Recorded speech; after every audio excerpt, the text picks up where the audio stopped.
Sí, pues buenas tardes. Good afternoon again, all of you. And good afternoon to all of you who are following us on the YouTube channel of the Yuste Foundation in this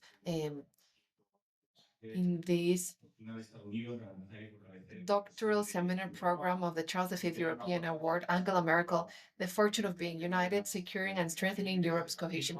We dedicated this part of the day to migrations, asylum, and with Irene Sánchez's presentation, we're going to change the subject because she's going to tell us about border museums at the hinges of the European Union. Anna MILOŠEVIĆ is going to be in charge of introducing her. She's a member of the... Grazie, Miguel.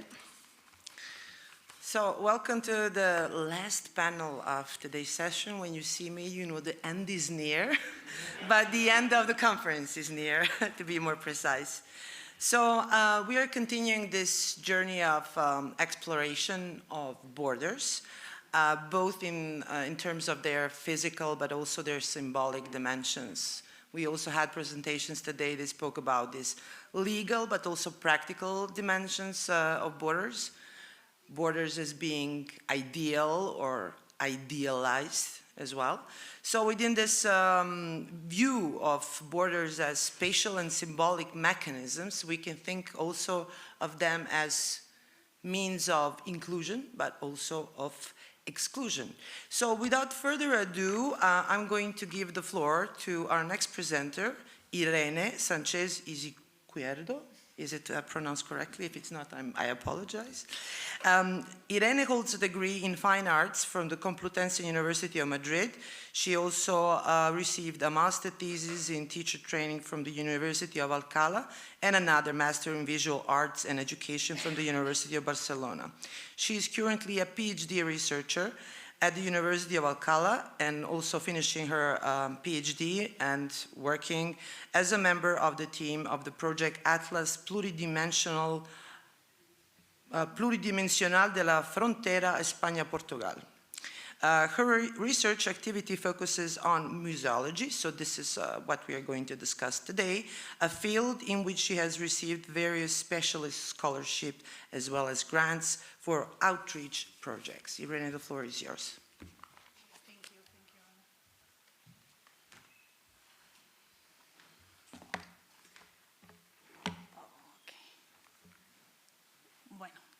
Anna. Thank you, Anna, and thanks.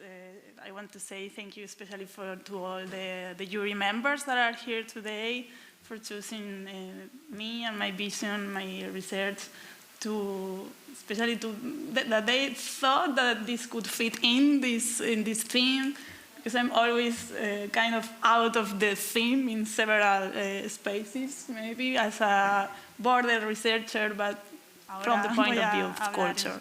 I will switch into Spanish. We were talking about research groups, and this is why I must feel grateful, because I have participated throughout my career in the Frontexpo group that focuses on the borders between Spain and Portugal. There are linguists, among other professionals. So my career started in a multi-dimensional space.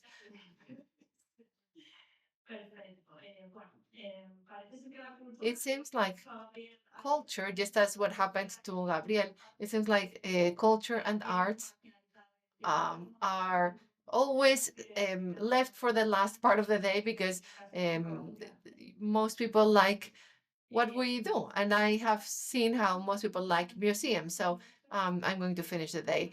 My paper focuses on the study of museums located in border areas. The guiding question for me has been to wonder whether museums that are in borders have some specific characteristics, if they could be considered a specific group or category from other museums. To this end, I proposed a specific museological figure, which is what I refer to as border museum, which identifies museums near borders that also deal with common heritage border issues and establish relationships with institutions in neighboring countries. Therefore, the main objective of the study has been to put to the test this new category of museum in the Spanish-Portuguese border, for which I have used a mixed methodology. I have a family connection to this area, with this border area. I used a mixed methodology, as I was saying. Rick used something similar. We used quantitative and qualitative aspects. I started with a study of the situation in European internal borders, because we have heard a lot about borders, but I focus on internal borders, not external borders like the one that have been studied and referred to this morning. I started with an inventory of different museums in the border between Spanish and Portugal. Then I carried out a survey. I received 31 answers, and I did case studies in different regions in the border, creating couples of museums, partners, museums in the Spanish and Portuguese sides, and I completed this with a series of interviews from outstanding figures in the world of museology and cross-border studies. This is how my presentation is going to be structured. The first block will be on borders, but I will move from the border concept to the understanding of a border area. That's what I'm interested in to is talk about these museums.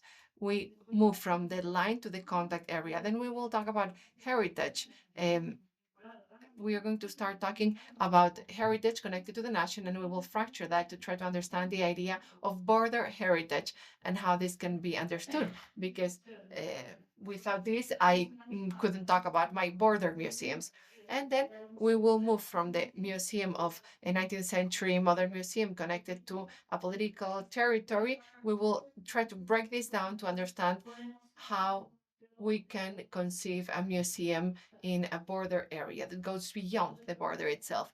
This will be done from an internal European context to then move to some results. I will introduce some of the results that I have been gathering in my border. So, as it happens with many other borders, the concept of borders has changed historically throughout different eras and according to human needs. For the Romans, for example, the limes was a space that had to be crossed. It was not a closed line. In the Middle Ages, borders were formed as defensive areas, as a vague space between enclaves and strongholds. And it was not until the Treaty of Westphalia and the consolidation of the modern nation state when borders took the form of a more rigid line that delimits state sovereignty and becomes a symbol of national identity. And some people like to defend this as a nation container. That's what borders are, this linear and exclusionary image of the border that supports all these readings of securitization that we have been hearing about today. This excluding image of borders was reinforced by modern map tracing in the 19th century that make borders a permanent mark in maps. Here we have the border in Portugal in the 19th century. And this was set in the collective mind.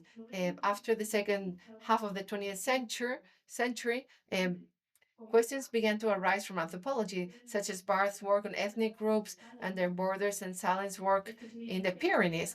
This highlighted the socially constructed, ambiguous, and dynamic nature of borders. This new perspective that I worked on for my thesis deconstructs the naturalized idea of the border, making it clear that they are arbitrary elements resulting from political and historical decisions in which citizens have little or nothing to do. This phenomena is made clear in the way in which the Portuguese and Spanish border was developed. This phenomenon of globalization put us in a new paradigm that evidences the paradoxes of borders and the effects of these invisible lines on our lives. So we have already talked about this. Finally, we came to understand the border, as I have said, from a relational perspective, which consolidates it as a zone of contact. Some borders, of course, some others are very far from this, even if the citizens have find their ways. The so-called performative turn in the social sciences has contributed to thinking about borders as lived spaces, places where the repeated act of crossing and encountering the other ends up shaping specific cultural prices. This is what interests me the most. This perspective has generated growing attention to the so-called border culture and to the communities that live it by embodying a hybrid culture composed of elements shared in the everyday life. One of the most suggestive approaches for you to reflect upon is that of border textures, which describe the borders as a mosaic or pattern of fabrics, a space where multiple elements intertwine without losing their differentiation. So in this sense, all the perspectives that we have just outlined find tangible political expression in the European Union. The Schengen Free Movement project represented a radical change that transformed borders from barriers to bridges. Yesterday you showed the banknote, Anna, by introducing an integrative, dialogical, and cooperative interpretation. In contrast to the old divisive vision, European internal border areas have come to occupy a central place in the EU's imagination, as they are the places where innovative forms of coexistence, exchange, and European citizenship are tested and tried out. It is at the border where neighborhood policies come to life and where European identity is experienced in the most tangible way. In the current context of the Union, these internal borders are in general peripheral areas with structural challenges where major economic transformations have taken place, and from a political and strategic perspective are now considered priority areas for intervention. In many cases, and this is the case between Spain and Portugal, there has been a shift from an economy based on the primary sector to considering alternatives such as inland or border tourism. These factors justify the existence of specific funding lines aimed at promoting their development work while coordinating collaboration between border regions. These are the premises on which institutional cross-border cooperation is based, which has become an instrument of great importance for border areas since the Interreg initiative was launched in 1990. It promotes collaboration between different neighboring countries. The application of this approach, which promotes neighborliness and cooperation, has stimulated the creation of entities such as Euroregions. Here you can see the Andalusia, Algarve, Alentejo Euroregion and Eurocities, spaces for experimentation with new cross-border administrative models at the local or regional level. One of the main premises of these associations is that they recognize that border populations share common cultural characteristics, and therefore, in these laboratories, cross-border projects have been launched, where culture and heritage become strategic resources for forging links, building communities, and projecting European cohesion on the ground. And if we said that the border was a historical and social construct, talking about heritage is also talking about an act of social selection of those cultural elements that a community decides to preserve, protect, and transmit as a significant part of its history and identity. Although the concept was consolidated in the 19th century as a tool for the construction of state historical narratives, its transformation has been profound, from an initial conception focused on monumental heritage, such as architecture, archaeological ruins. It has shifted to a much broader, more inclusive and dynamic anthropological notion of heritage. Currently, a range of heritage typologies are recognized, including not only the material and natural, but also the intangible aspects of culture. One of the major milestones was the UNESCO Convention for the Safeguarding of this heritage, which legitimized cultural practices, traditional knowledge, ritual, festive, or musical expressions. So if we link this discourse with our object of study, we understand that the border is an arbitrary line drawn by humans at a specific moment in history. So it became clear that elements of the cultural heritage do not understand the borders. This has popularized other types of inscriptions, such as cross-border goods or transnational serial inscriptions that are shared by several countries, and also cross-border biosphere reserves. And then in the field of intangible cultural heritage, the so-called multinational denominations have been a fundamental innovation. UNESCO has promoted this approach in an area that was undoubtedly the most difficult to formalize in transnational terms because of the deep connection between those intangible cultural elements. The Bali Convention, however, recognized that borders are by nature changing and stable, and that there were numerous examples of shared intangible heritage. So in recent years, we have seen the inclusion of festivals celebrated in both areas, such as, for example, the summer solstice fire festivals in the Pyrenees. This highlights the idea that political borders do not necessarily coincide with cultural or linguistic borders. And then I wanted to highlight the idea in my thesis that Europe has been a pioneer in this idea of transnational heritage, which precedes the idea of border heritage in the 1950s. Well, in the 1949 and 1954 conventions, European institutions became not only the first to declare intangible elements as cultural assets, spiritual values, languages, short history were identified as common European heritage. But they were also pioneers in conceptualizing a type of transnational heritage that transcended political borders, the so-called common European or pan-European heritage became established in the 70s and the 80s as a key element of identity for the European project. In this vein, the European Union has developed specific tools to promote this interpretation of heritage. Two of the most significant ones are the Cultural Roots of the Council of Europe and the European Heritage Label, promoted by the European Commission, two instruments that seek to redefine European heritage as a network of experiences, memories, practices connected across time and territory. The Cultural Roots, which began with the Camino de Santiago as their founding model, are transnational roots that highlight common values, shared cultural practices, or historical figures, such as the root of Charles V.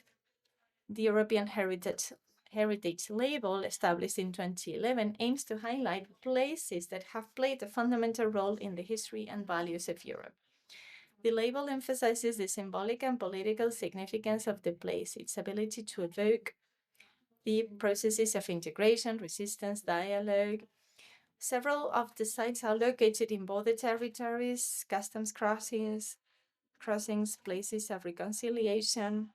In the search for common elements that facilitate cohesion and spaces for encounter, it is recognized that border areas concentrate a specific and very valuable heritage wealth. As Dolph Benecampo describes, borders should be treated as heritage, as they are places where shared memories converge and where cultures meet and mix.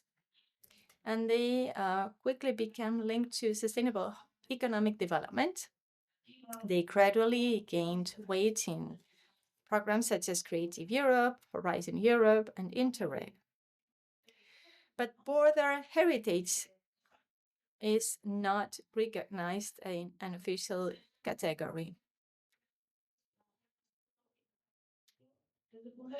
So we've tried to define it from the point of view of the people and the communities that will use it.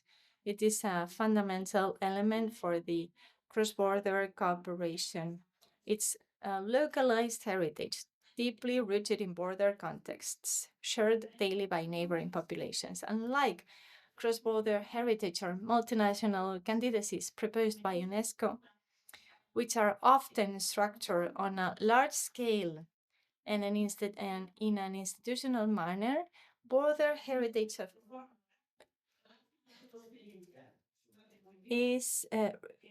has local and community roots and is transmitted orally, relationally, or experientially. It is a living heritage that embodies memories, practices, and ways of life. Where conflicts and nationalist identities are blurred in pursuit of a shared common experience. For us, these heritage elements, shared and managed between communities on both sides of a border, are tools for promoting cohesion, appreciation, and respect between countries. In the border strip between Spain and Portugal, known as La Raya, the line, someone is from Badajoz and knows about this. The apparent marginality has fostered a unique form of border life characterized by interdependence, practices of solidarity,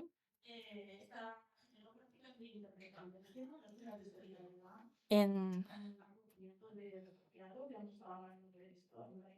welcoming of refugees. In some places, the border was a way where people would take refuge when they fled the dictatorships. They were also the stage of everyday mobility. It was a space for the circulation, legal and illegal, of people, products, languages, and cultural practices. Far from acting as a dividing line, the border has generated a specific border identity expressed in intangible forms such as shared pilgrimages, cross-border dances, mixed languages, family ties on both sides, smuggling practices. Many intangible forms of heritage derive from this border culture and are now reinterpreted as border heritage and activated as a resource for social and tourism development. So it's like a privileged laboratory for my work, for thinking about border heritage as a meeting place and for observing how shared memories can be institutionalized through cooperative cultural projects, in our case, museums. So very quickly, we know what a museum is. It is a cultural and educational tool. Its origin, as we know it, is linked to the creation of the 19th century political administrative units. They were seen as containers of those unique cultural elements. During the 20th century, proposals for its deconstruction followed one after another, and the traditional model has undergone a profound transformation and opening up to other types that break those territorial boundaries. Local ethnographic museums, for example, were reconfigured in the 60s and the 70s under the influence of the so-called New Museology. This movement, under the banner of the Eco-Museum, has promoted a vision of the territory not as an administrative division, but as a cultural landscape recognized as its own by a community. The territory is not given by an administration, but something that the community lives. So we move from the national territory to a territory that is lived and perceived and felt. So I will talk about this in my dissertation. But other types of museums, such as the anthropology museums, have also benefited from this and other transnational questions. Traditionally, these museums reproduce the paradigm of cultures as closed and immutable entities. However, in recent years, they have adapted their narratives to reflect the processes of hybridization generated by globalization and migration. Currently, the trend is to project these museums as museums of world cultures. For instance, we have the Museum of European and Mediterranean Civilizations in Marseille, which is a scientific and cultural project aimed at narrating the interactions between Mediterranean civilizations, emphasizing the dialogue and exchange between diverse cultures and traditions that are perceived as similar. Okay, so now we understand we're talking about museums. I will be introducing the paradigms I found when I explored this topic. Museums on intra-European borders. First, there are the museums linked to the historical borders of the world wars, the Cold War and the exile from the same wars. In these museums, the theme has to do with separation, conflict. They are usually open-air museums that reuse former control infrastructures. A second group is consists of custom museums and museums that narrate smuggling or migration, themes closely related to borders and the crossing of people and goods. A third group are the so-called European museums, which symbolize the abolition of borders. One of the examples is the Schengen Museum in Luxembourg, located on the border between three countries. It exemplifies this idea of narrating Europe by focusing on the history of integration. And then we have some local museums that were created in just one municipality to represent the common and shared culture of neighboring places. For example, the Torn Valley Museum, the Three Countries Museum, and the Sardinia Museum. They have been identified under the practices of common museology. They are truly close to the borders, but their narratives also focus on shared heritage from a perspective of encounter and dependence rather than exclusion or separation. Some of them cooperate with other museums or institutions on the other side. For example, in the Torn Valley Museum, governance is even shared, it's binational. It is these museums that have inspired our typological proposal, the Border Museum.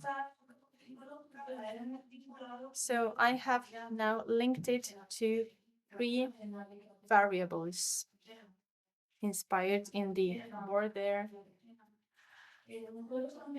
philosophy. The Border Museum has to comply with these three categories. One, it has to be close to the borders. And the second one would be the inclusion of border heritage. And the third one being the establishment of cross-border relations. Well, this is a mapping of all the museums on the border between Spain and Portugal. I have located 113 museums, 3/4 in Portugal, 1/4 in Spain, 1/4 in Spain, most of which are local museums located in small towns. 50% of them were in towns with up to 1,000 inhabitants, with modest budgets, small staffs, which in many cases, the modest cultural activity in the area depends. We also have identified a dense cluster in the so-called depopulation area or the dry line in Ourense, Bragança, and Salamanca, which coincides with the low population density and significant aging. So maybe they are a hope for development, for the dynamization of these populations. One of the main results of our research is that I've updated the state of the art with regard to the museum boom on the Spain-Portugal border, which had remained in the first decades of the 2000s. Now I updated it to the 2013-2020 period, which reached which coincides with one of the funding periods. As my hypothesis said, the European funds funded up to 80% of some museums in Portugal. Portugal relies on this program for the creation of these museums. And then for the confirmation of the hypothesis, we wanted to see whether this typology of border museum truly existed. So we visualized a very numerous group of museums that were simply close to the border. Then there was another group of museums that, aside from being close to the border, work on border topics, and then a small number of museums that comply with all the three variables. They also engaged with other museums at the other side of the border. For this metaphor, I talk about the hinge. For this presentation, I talk about the hinge metaphor. I wanted to use it to illustrate the three variables because a hinge joins two joining elements. If the hinge is not working well, it won't join anything. As some author said, tourist resource should be as close as possible to the border for it to be really effective as a border museum. Then it also has to integrate two different things so that it can be articulating. Otherwise, it wouldn't be working properly. And then it also has to cover some shared topics between the two countries in a contemporary way by addressing the problems of the borders today. And finally, a hinge is alive if it can freely move. For example, this occurs when the museum establishes active relationships with institutions in the neighboring country by facilitating exchanges, interdependence, etc. So now I have to link all this with the results we have compiled so far. In terms of geographical distance from the borderline, many museums were very close to the border. Many of them even 1 kilometer, in less than 1 kilometer away from the border. But the thesis by Timothy and Gelman said that not always, being close to the border not always guarantees that the museum is devoted to border issues. For example, we have Sanlúcar de Guadiana and Alcutim. They do not have relevant museum links. In some other cases, they work on border areas, but they can never relate to each other because the only crossway is there is a bridge between them, but it's a private bridge because it's owned by hydroelectric company. And the questionnaire data revealed that 50% of museums mention the border or the neighboring country in their exhibition discourse, and 30% specifically present border-related content. For example, in terms of the themes addressed, the most recurring themes in these cases include smuggling, daily life on the border. Smuggling is one of the main identities for the people who lived in the border. So there are many specific museums, for example, on Iberian masks, on rivers, on mining heritage, smuggling, agricultural practices, etc. Another thing was that many of the museums said that the neighboring country was present because their collections were very similar to their own collections. So similarity in the collections, that pictures that depict the the customs and uses in the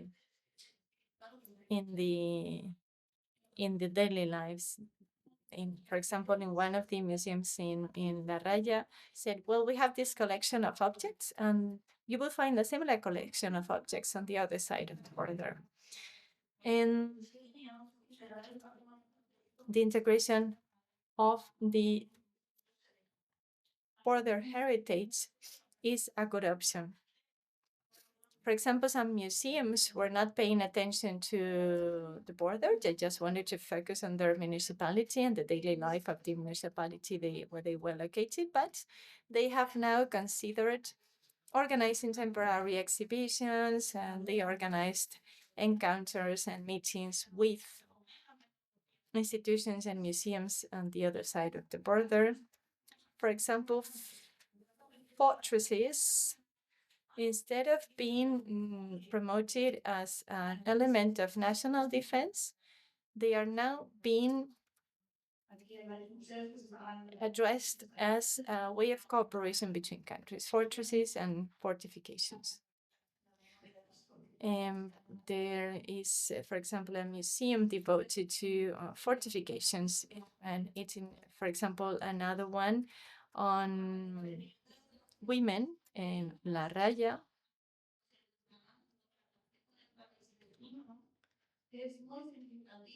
The relationship with the neighboring country is very significant. Only a few museums say they do not have any relationships with museums in the neighboring country. 83% of museums said they engaged in cross-border activities and with foreign researchers in Portugal.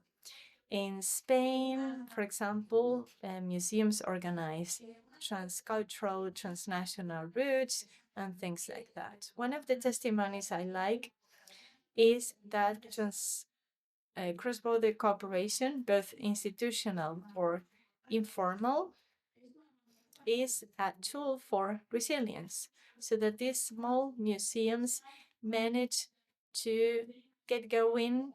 They organize exhibitions, they exchange collections. One of the directors said that the Interreg program enabled them to do impossible things. Without that money, it would be impossible for them to organize such a thing. This is an exhibition on music heritage in Braganza and Zamora.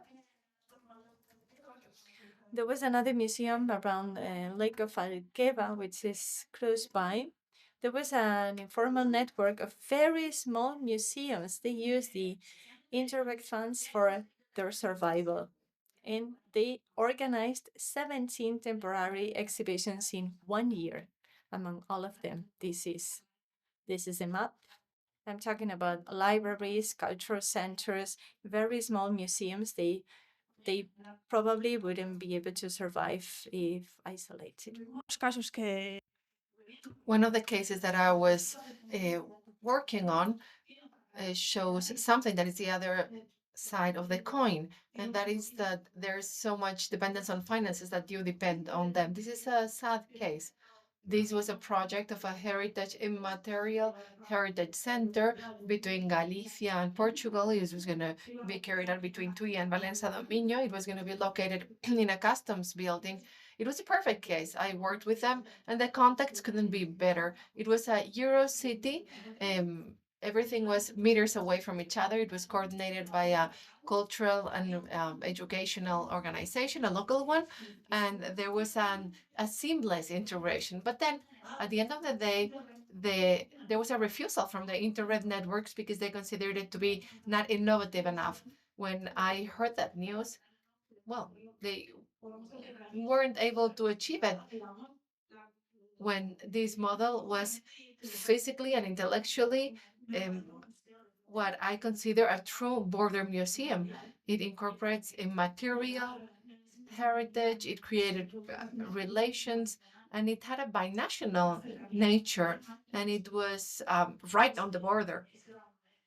So that was one of the cases that I studied. And in the light of this, and to wrap up, I want to say that something that happened this morning really inspired me. When I applied for this scholarship, what I wanted to use this promotion, this push for, I wanted to use this scholarship to try to test this museum in other European borders. When I introduced myself, when I applied to this grant, I wanted to study a museum in La Cerdeña that had three headquarters in this area here. But as time goes by, and as I'm listening to the presentations here in this seminar, I see how it could be interesting to see how this model could work in other harsher borders, like the border between Spain and Morocco, etc. And I'm being inspired by what I'm hearing here. This seminar is really helping me to question this excessive, well, of course, borders are fertile borders for culture, for cooperation, and the creation of hybrid identities. But let us not be naive, so as to say that in all contexts, borders, there is a paradigm change, and borders always transform into bridges, as it happens inside the European Union. So, as we have heard, fences are being reinforced everywhere in the world, and I think one of the flaws of my proposal is the specific types of museums that I have chosen.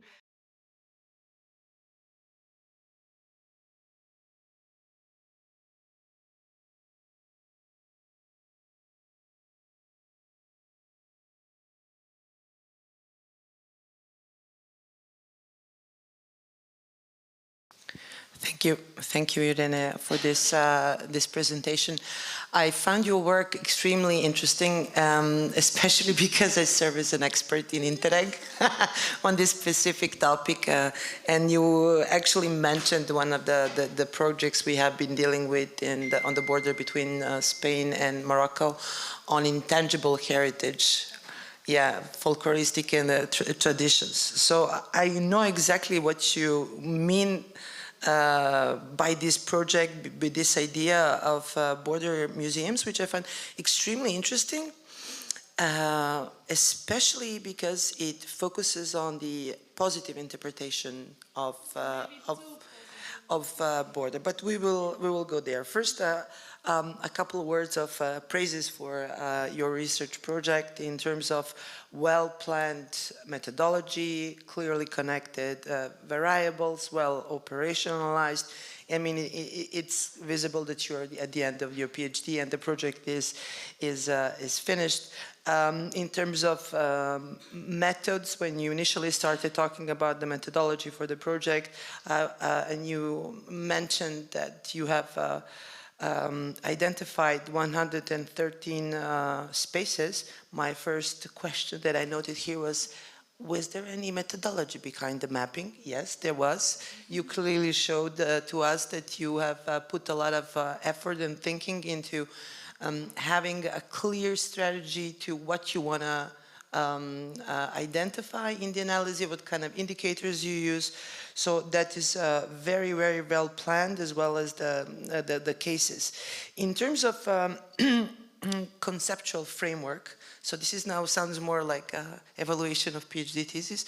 In terms of conceptual framework, you presented typology of museums that deal with borders, that engage with borders.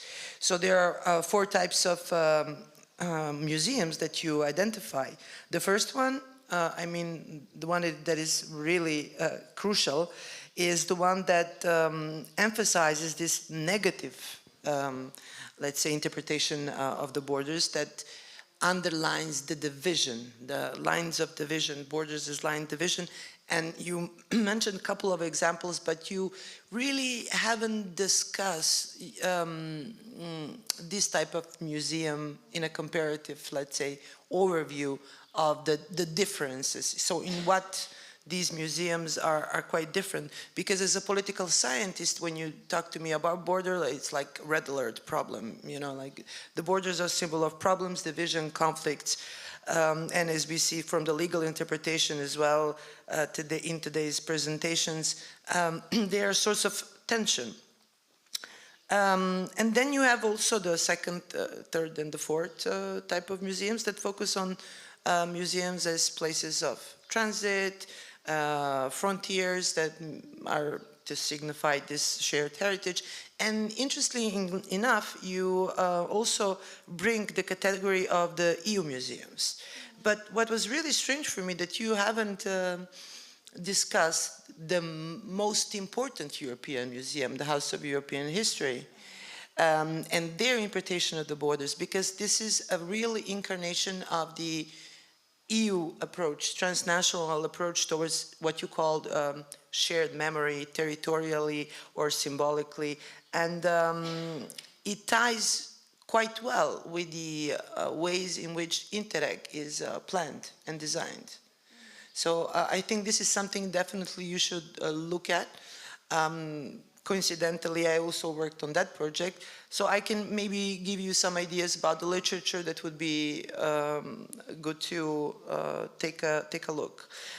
Otherwise, I think that there is a very clear logic and also in your research design and also in the empirical investigation of the project, but in terms of results and the discussion of results,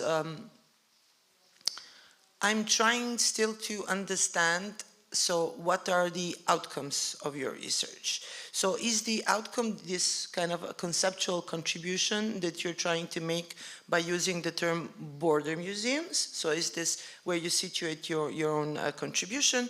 How you link these theoretical discussions on existence of borders and plus museums, how you link your contribution to this kind of broader discussions. So this is one question. And yeah, I'll start with that question and then pick up on that, right? Okay. Thank you. I think it's enough for now. Thank you, Anna. I'm glad to hear that you are working on this issue because I think we are not too many people working on this topic, and I never met anybody working on this topic in the border with Morocco, so I'm very happy to hear that.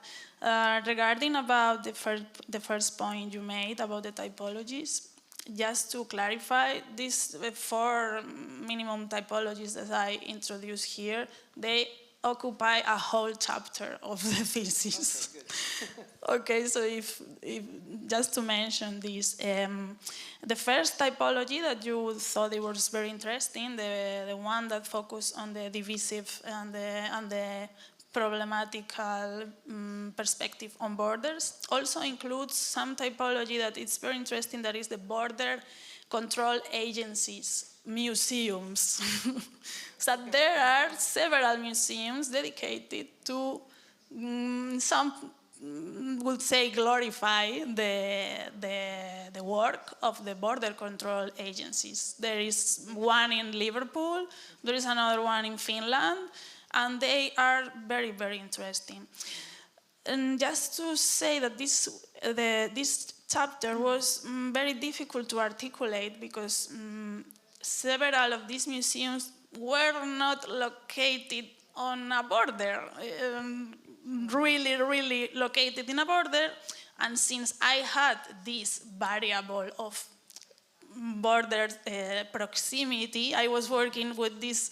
So working also with my directors, some of the museums were take out of this. For example, this House of European Parliament. You know, I was working with this list of European museums, and they were also, we were talking yesterday night about the Jean Monnet House. These whole museums dedicated to the origins of Europe were very interesting to me because they were talking about borders, but some of them didn't make it to the final list because they were really out of the borders. So that's why the Schengen Museum is there, and others are just only mentioned in a general position. But yes, this is very important to say because as we have been discussing the whole morning, borders are not only located on borders, they are also, they start in the places where they are planned and decided, for saying like this. So thank you, because I think this is a very good point to continue. You know, I'm very happy with this chapter, how these typologies that they were made by me, but also taking out ideas of 2 or 3 other researchers in the European, and one of them was Italian, by the way. And yes, I think we should continue working on this. And the other part of your ideas was about the outcomes. Since I work in a project of the Spanish-Portuguese border, and we have this ideology of participatory, or I don't know how to say, but we were working on a practical way, or how can we help the local communities to use this heritage. And so I think the outcomes of my thesis go more on a practical way of identifying this typology, thinking that I could help with this typology to remodelate these museums that they are in a rural context. Maybe they are not very innovative in their narratives, because they are all the same, like the museum of the locality of blah, blah, blah. A rural museum of X, rural museum. So what I wanted to say, to do with my thesis was okay, I have this typology, I think this is interesting. Some of these museums here are working on these directions, and it's more like a book of, not recommendations, but I wanted to make it more profitable for this museum. So I think, I was talking to the radio station today, and I said to the interviewer that there were only 13 museums, border museums, out of 100, and she was like, oh, like disappointed, you know? So I think maybe 13 museums are few number, but in means of how they and their practices can teach to the other ones. I think this is maybe the value. Yeah, thank you. I mean, I understand the intent of using the results of your research for this, to create this social impact, and also maybe impact on policymakers on how better to regulate and use insights from your research. But this is still a PhD thesis. So the objective with PhD thesis is to make a contribution to the knowledge. So you have to be more clear about what is your contribution to the knowledge, and put the social and political impacts aside for the moment. You can deal with this after the PhD thesis. So in terms of discussing now, focusing more on how you see your own contribution in this edited volume. So you mentioned also that there is a possibility of maybe replicating this study or using different kind of case. What would be the benefit of a comparative study? Or do you have any other ideas about how you're going to actually contribute to the volume in terms of selecting pieces, but very small pieces from your big research? Okay, but I think my interest in replicating this is because I have the sense that the Spanish-Portuguese border is very specific border with positive past in some way. So I thought, I'm very interested to see how, because trans-border heritage can be found in other places. Just I want to know if this heritage can be used in museums, and the museums can have relations across other kind of borders, and how they are different from the relations of the Spanish-Portuguese border, that the language is very much similar, the memories are shared, there are a lot of families and relations across them. So I think it would be interesting to see if the typology is universal in some way. Would it be more useful than to apply it to the most different system? So use it in a case that, wouldn't be then more interesting and more useful to know if it works in a most different system design, you know, like I'm using the term now from political science, but if you test this model in a border that is known to be divisive on the outer skirts of Europe, where, for instance, Interreg exists, would the existence of this kind of museums or increase in this type of museums that speak about positive heritage eventually or potentially lead towards more cohesion, better relationship within the two countries, reconciliation, I don't know, dealing with the past? I mean, something to think about. But let's take questions from the audience. Yes. I received the proposals for well, it should be yet now. When I received the proposals for the seminar, I was really happy to read that somebody would speak about museums and the whole border question. Thanks again for this, it was a nice one. I've got some slight questions. Maybe they're not really in your focus, in your research focus, but you are talking about how many? 46 border museums in this area, Spanish-Portuguese area? I'm not quite sure. I didn't write down the number. 113, but 113. I must say that they could be more, because this was very difficult research to do. Because they are talking about museums in the middle of nowhere, with no website, with no. Sometimes a colleague of my project called me or text me like, "Do you know this one? Because I'm here doing interviews and I found this museum of the festivity of whatever." Okay, so what we are talking about 113. That's quite an astonishing number. Mm-hmm. Are they border museums or museums in the border region? Exactly. That's the point of the presentation. Okay, thank you. The majority are. I didn't make. This could be longer than I thought, but the process was to do this inventory of museums close to the border that they were working on ethnographical aspects, because I wanted to find my border museums. So the next point to do to verify if they were collaborating or integrating border narratives was to send a questionnaire, but some of them never respond. So I only could verify 13 museums as border museums, but the point is that it could be more. So one of the things that I say in my thesis is, okay, I'm just one person. So if I have a team or if I could continue, we could go deeper on this before going to other borders. But now I want to do everything, so I don't know how. And now comes the add-on question. Okay. 13 border museums, that's about 10% of the whole of the museum. Exactly. What's the narrative? How do they narrate the border situation? Is it comparable among these 13, or are there different approaches? Okay, that's another point. So this was based on a questionnaire and some cases that I could personally go and check if they really had this narrative, no?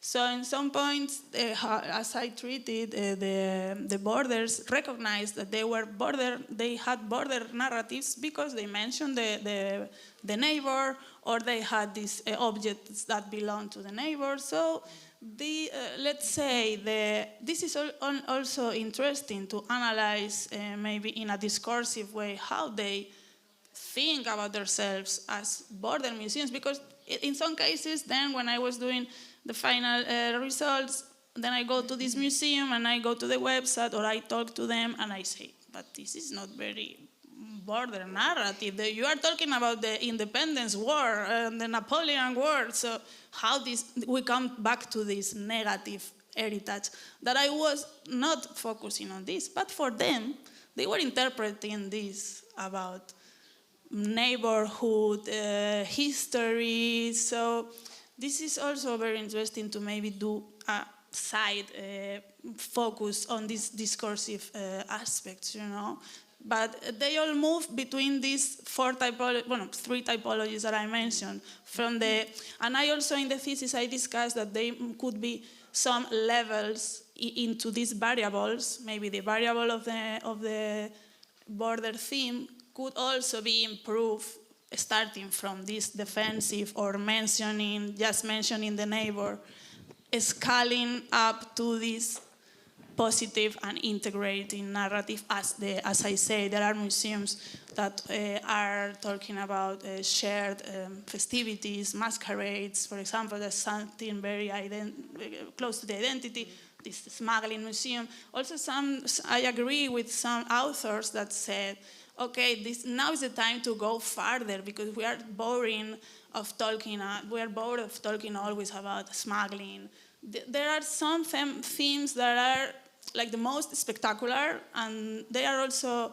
This is another topic, but museums also took these themes because they are attractive to the tourist. Also, this feeling of excitement, the border. I was discussing with a colleague that, for example, in Russia, I wrote about this in the thesis. In Russia, they in the border between I think Lithuania and Russia, they organize some tours with a bus. So in one moment, the police, fake police, they go in the bus and they perform a fake apprehension. No? So museums are also finding out that this exciting part and very, very experience, but focus only in these aspects of, wow, they give me this rush of contraband. So we have to try to improve and start talking about other themes, because these are the most basic ones. So we have to try to improve and start talking about other themes, because these are the most basic ones. Bueno, hola Irene, me ha encantado tu presentación. Thank you very much, Irene. I loved your presentation. We can keep discussing about it because I have many questions, but something that I wanted to mention, it's kind of like a hinge aspect too. In my university, Carlos Tercero, there is a teacher who works with a university from the University of Burgos, González and Serra, and they have worked a lot on the exhibit logic of museums. So they draft a sort of typology, and they mention how there are museums that have a syntagmatic logic. That is, there's a timeline, and there are other museums that have an individualized logic. That is a typical museum that has lots of elements. There are window displays, and everything revolves around the works. And then there's another type that follows what they call a syntagmatic logic. That is, we may have an attempt to relate objects of one system or objects pertaining to different systems to draw a meaning from those relations. Have you assessed these exhibit logics in these museums?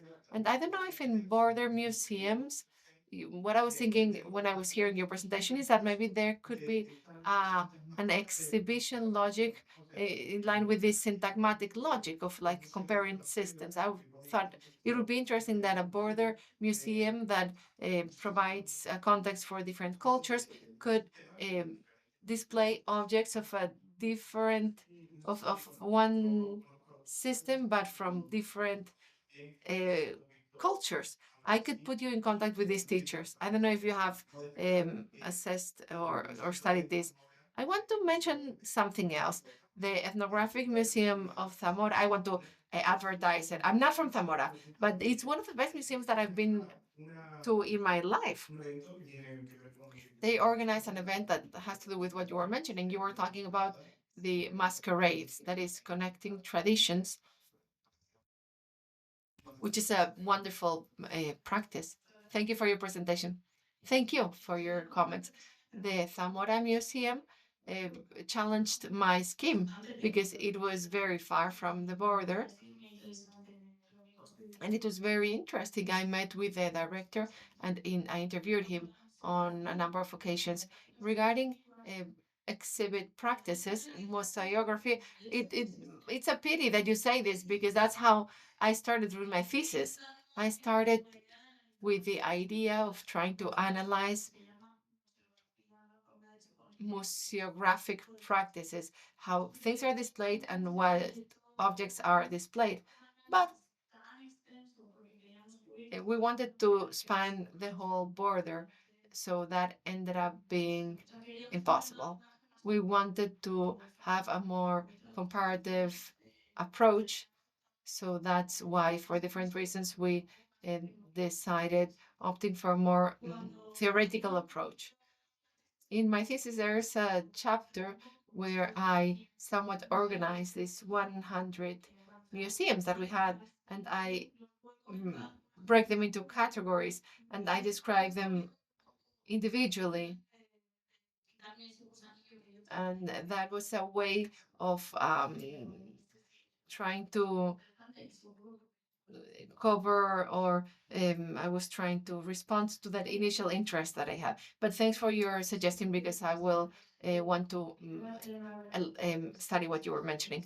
Thank you very much. Your presentation was very inspiring for those of us who don't have a theoretical framework on the subject, but we do like to go to museums. So congratulations. And I have two questions.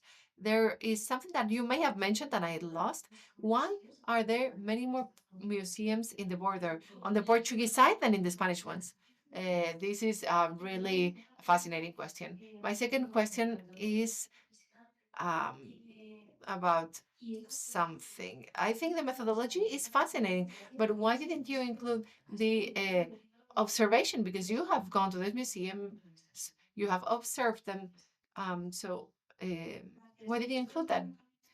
Yeah, this is fascinating. This has to do with what Anna was saying about the results of the thesis, because I included the elements that I thought were more interesting to support this idea of the hinge. But something that I found in my results, the idea of my contribution, the contribution of my thesis, was to update the state of the matter. Because even though you might not believe it, there were already several authors who had worked on border museums and museums that could be considered as border museums. So there was a theoretical framework, because there was a group of museologists that had a group called Museum, and well, the pandemic happened, and that sort of like came to a stop. And there was a moment in 2008, 2010, and there was a boom of work on the Spanish-Portuguese border. So my thesis was to update the situation, and I was surprised to see that the museums were still there. We knew there was a boom because border regions were receiving lots of funding, because museums in the last decades have turned into an economic resource. We all know that. For example, the so-called centros de interpretación, interpretation centers. So we we have that in mind. So my thesis was aimed at updating on this. What happens in Portugal? Well, I don't have a super clear answer, but after my research, my interviews, and so on and so forth, I think that I can state that Portugal has a different resource management system, because the political system is different. And the juntas de freguesia, that are the local government models, have more freedom to manage their funds. And that's one of the hypotheses that may account for the creation of more museums in Portugal. If I hadn't closed my inventory, I would have had to expand it. And the mapping that I have, if someone writes to me and tells me that there is another museum, I would add it. It's a Google Maps. I can share it with you.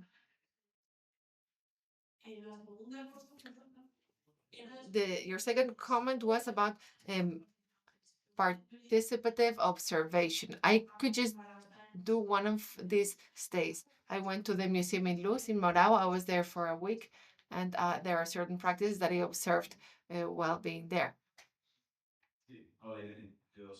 Hello, Irene. My name is Gabriel Hernandez from the Polytechnic University in Madrid. Congratulations, because I found your presentation fascinating, the contents and the conversations and the vows that you answered to, because I come from a field that is similar to yours, but different at the same time. I like that idea of spatial history, borders, territory management. I hope that over dinner we can talk about why 15 kilometers. Yes, that's another. I wish you could have been there with me to make that decision. There are too many questions that may be interesting, or maybe my colleagues may be curious about the same things. Have you found any contradictions in terms of narratives on either side of the border? Because some museums aim to connect with the museum beyond the border. Because history, we know, can be subjective. We know that. So have you found that there are cases of contradicting narratives? And I'm curious about something as an architect. Have you identified whether these museums are recently built buildings? Is it is that the case, or is it usually reused architectures, buildings that have to do with the memory that you were referring to? Among the results of the thesis, I also analyzed that topic. It's part of this survey. I think my thesis was useful for many people. So I was gathering other people's ideas.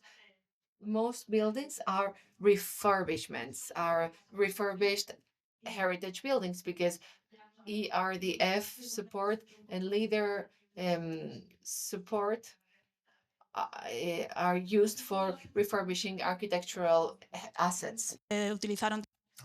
They also used that. They did a screening of all the languages used in the border. So the criterion was that the border would be the area, an area 15 kilometers on either side. So yeah, I broke my own limit with some museums where there was some evidence that they were focusing on border issues. Oh, microphone, please.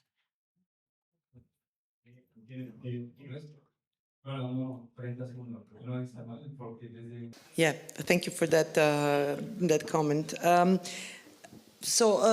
Maybe just very briefly to wrap up, in terms of the content of your presentation today, I mean, it is quite important, the contribution that you're making to our understanding of the border museums, that you should probably also explore what happens outside the Interreg interpretation of the border.